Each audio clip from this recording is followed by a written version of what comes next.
Olá pessoal do Juntos Mudando o Mundo, aqui é a Carla e nesse vídeo em especial eu venho trazer uma palavra profética depois de algumas semanas em oração e Deus colocou uma palavra precisa, né, em meu coração depois de algumas orações e eu vou falar para vocês o que Deus tem me falado, que é referente à nossa nação, referente ao momento que nós estamos vivendo, né, e como nós, como povo, devemos agir mediante a todas as situações, né?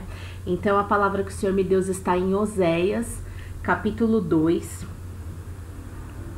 E o que acontece? O livro de Oséias, ele fala sobre o casamento simbólico de Oséias com uma prostituta para simbolizar a nação de Israel, né?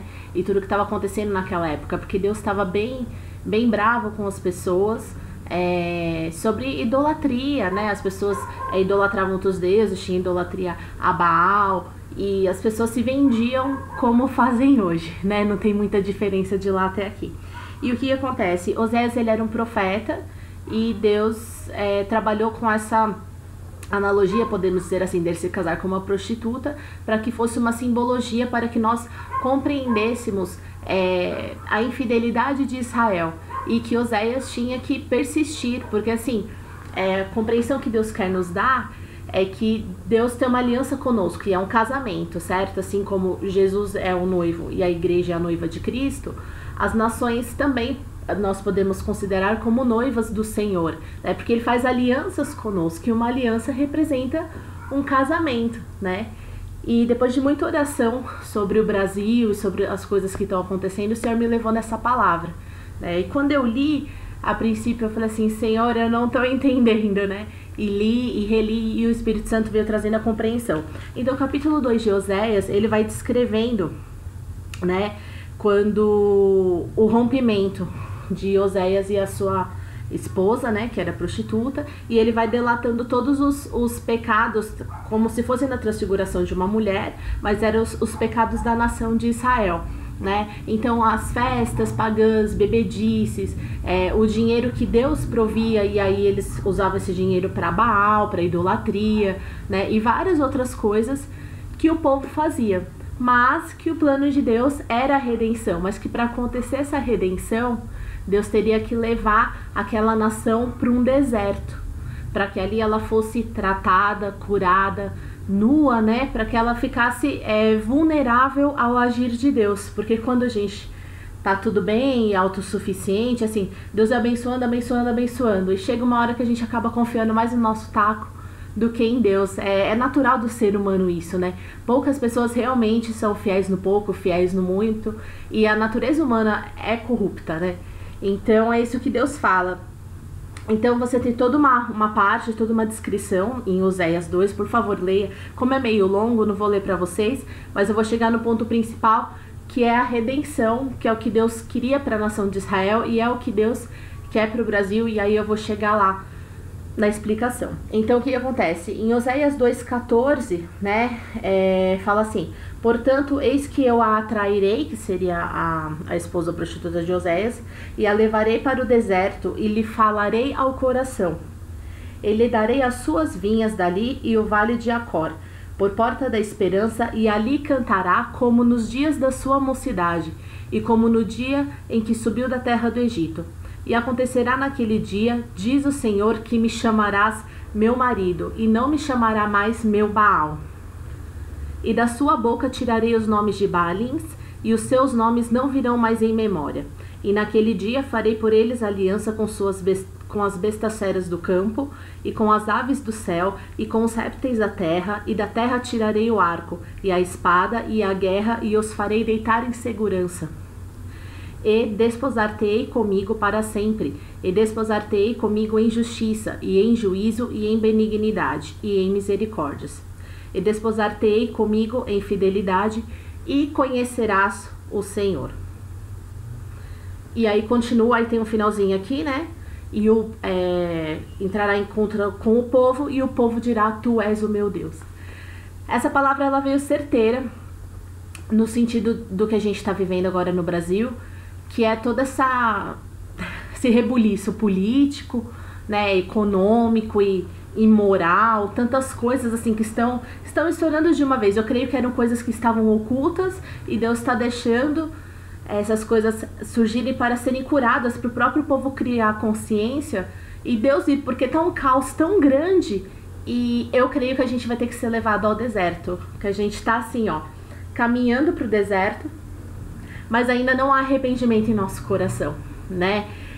Ontem eu tava até conversando com uma pessoa que o brasileiro, ele é assim, né? A gente tá lá sofrendo, aí corre pra Deus, chora, ora, né? Faz jejum, faz não sei o que, aí melhora um pouquinho, aí a gente já, opa, obrigado Deus. Eu creio que em outros países também, mas eu tenho que falar da minha nação, né, gente? Eu amo o Brasil de paixão, né? É o país que eu nasci, já visitei outros países e tal, mas eu não troco a minha nação por nada, e o meu chamado é aqui ficarei. E eu creio que Deus quer levantar um patriotismo no Brasil. Nós somos uma nação que idolatra as outras nações, desculpa. Então assim, além de Deus querer resgatar a nossa identidade, nós teremos que ser levados ao deserto para que Deus exponha os nossos pecados e aí que seja gerado arrependimento dentro dos nossos corações genuínos, sabe? Assim como falava em Esther, que nós teremos que chorar com panos de saco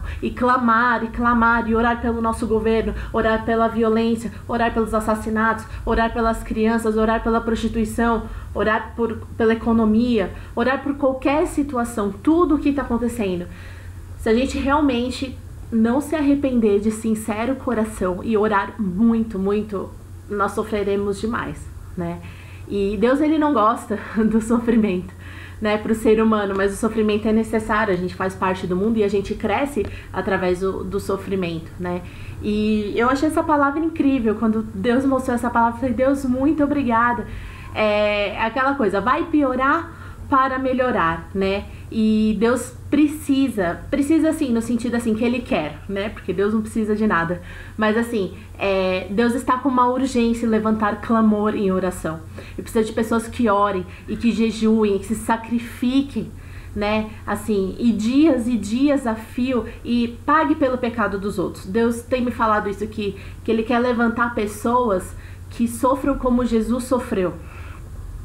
No sentido de você pensar assim, que Jesus pagou pelos pecados dos outros, Deus quer levantar mártires. Deus quer levantar pessoas que amem tanto as outras, que elas se anulem, a ponto de realmente ficar lá horas orando, horas fazendo ação social, horas servindo e horas em comunicação com Deus para refletir isso ao redor. Porque as coisas vão piorar e muito. Mas para que nós sejamos sarados, né? A gente sabe aí de profecia sobre um grande avivamento no Brasil até 2025 e uma colheita mundial, né? De 2 bilhões de pessoas sendo convertidas ao Senhor e discipuladas e tudo que está para acontecer, e as perseguições vão aumentar, né? Existem profecias acontecendo nos Estados Unidos sobre grandes perseguições que vão aumentar lá agora, né, nos anos que estão por vir, e nós temos promessas de um bom cristão, assim, de verdade, genuíno no Brasil, até 2025, não só no Brasil, mas eu estou falando sobre o Brasil, ok? E eu fiquei muito feliz em saber que Deus está bem preocupado em nos permitir sofrer a dor, né? É como se nós estivéssemos num processo cirúrgico, e nós precisamos chegar num tratamento intenso, porque a gente não vai se arrepender de verdade se, por exemplo, crise hídrica aqui em São Paulo. Vou te dar um exemplo bem simples, tá? Então, vamos ficar sem água, racionamento. Meu, sobrou um pouquinho de água, a galera já tá desperdiçando, entendeu? E a gente faz isso com Deus, né? E eu creio que Deus ouve o nosso clamor e Deus vai nos suprir em tudo que é necessário, porque Ele é Deus, Ele é soberano, né? Mas Ele quer um clamor, Ele quer que seus filhos realmente se entreguem de corpo e alma.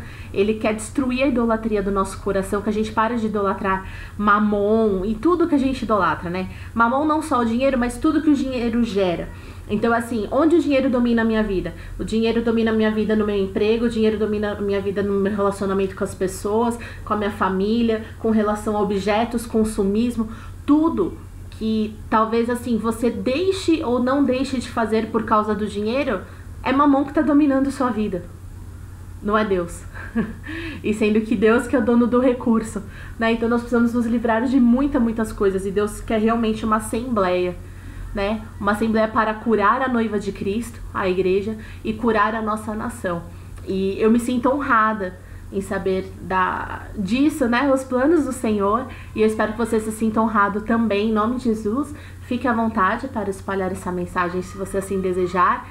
E é isso. O plano do Senhor é que nós sejamos operados para sermos curados, para que suportemos tanto a glória que virá dessa grande colheita, quanto as lutas que nós teremos na perseguição pós isso, porque sim, nós seremos perseguidos e nós sofreremos de muito além das pressões psicológicas que a gente já diz que sofre no Brasil, né? Que a gente fala que sofre perseguição religiosa, vai aumentar muito mais, e nós precisamos estar preparados.